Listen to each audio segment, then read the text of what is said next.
But before we dive into what we need to do, it's important to first understand how addiction works in our brain.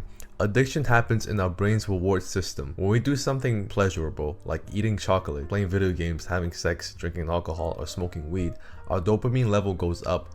This makes us feel happy and experience pleasure. But then a wise monk will come up and tell you, in life, everything is temporary. What goes up will always come back down.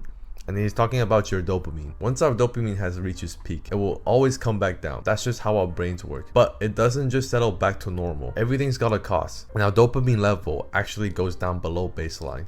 When our dopamine drops below baseline, we experience unpleasant things like tiredness, lack of focus, lack of motivation, and hopelessness. It's like the feeling you get when you just want to rot in bed for the whole day. But our brain doesn't want to stay below baseline and experience this pain and discomfort. So it seeks more instant pleasure to bring our dopamine level back up as fast as possible. But remember, what happens when you seek too much instant pleasure?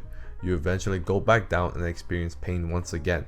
And the cycle continues. It's like an endless roller coaster of going back up and down. The higher and faster our dopamine levels rise to the peak, the deeper and the faster the drop. Addictive behaviors and drugs like cocaine, sex, video games, and porn increase dopamine very fast, and indulging too much of it can make our dopamine levels drop lower and stronger, which can leave us feeling more pain and discomfort afterwards. That's why these things are so destructive. These fast dopamine spikes train our brain to crave immediate pleasure, making it harder over time for us to enjoy activities that offer slower, more lasting rewards. For example, reading usually causes dopamine to rise more slowly compared to rapid spikes from video games. That's why it's so hard to sit down to read a book when you're a video game addict.